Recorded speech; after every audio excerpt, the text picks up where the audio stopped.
Hi అండి, welcome to my channel. ఈరోజు ఎంతో సింపుల్గా చేసుకునే రసాన్ని మీకు చూపిస్తున్నాను. అయితే రెగ్యులర్గా చేసుకునే రసాలు కాకుండా వామాకుతో రసం నేను చూపిస్తానండి. చాలా టేస్టీగా ఉంటుంది. అండ్ ఇది మనం తీసుకోవడం వల్ల మనకి వాతం ఏమన్నా ఉన్నా కూడా మనకి తగ్గుతుంది. అండ్ డైజెస్టివ్ ఇష్యూస్ ఉన్నా తగ్గుతాయండి.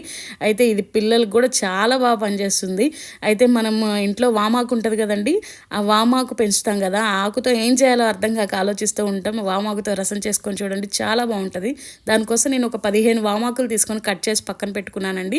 అయితే ఇందులో ఈ రసంలో వేయటానికి పౌడర్ని తయారు చేసుకోవాలండి. అది రోట్లో దంచి మాత్రమే చేసుకోవాలి. సో దానికోసం నేను మిరియాలు ఒక 2 స్పూన్లు, ఒక స్పూన్ జీలకర్ర, ఒక 7 వెల్లుల్లి రెబ్బలు, కొంచెం కరివేపాకు యాడ్ చేసుకొని దంచి పక్కన పెట్టుకున్నాను.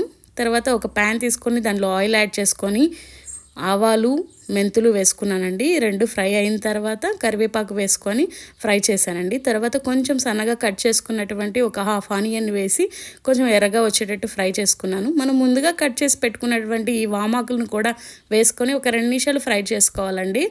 ఫ్రై చేసుకున్న తర్వాత ఒక పెద్ద టమాటోని వేసుకున్నాను. అయితే వామాకులను ఎక్కువ ఫ్రై చేయ అవసరం లేదండి, జస్ట్ ఒక 2 మినిట్స్ చాలు. తర్వాత నేను పసుపుని యాడ్ చేసుకొని మళ్ళీ ఒకసారి మిక్స్ చేసుకున్నానండి. మిక్స్ చేసుకొని ఇక్కడ కళ్ళుప్పు అంటాం కదా, రాళ్ళ ఉప్పు అంటాం కదా, కళ్ళుప్పు వేసుకొని మళ్ళీ ఒకసారి మిక్స్ చేసుకొని మూత పెట్టి మగ్గించుకున్నానండి.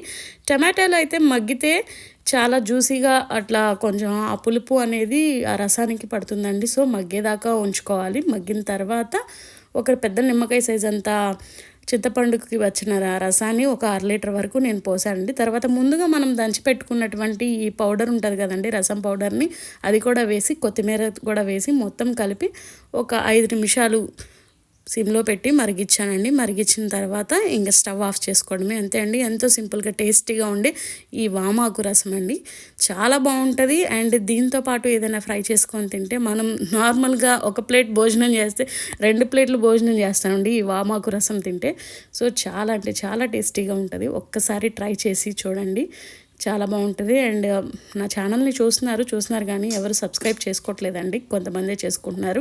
Please subscribe my channel. ఇంకా మీకు ఎలాంటి వంటలు ఏమన్నా కావాలి అంటే నాకు కమెంట్ చేయండి, నేను ఖచ్చితంగా ట్రై చేసి మీకు కూడా షేర్ చేస్తాను. అంతే అండి. Thank you for watching my channel. Thank you.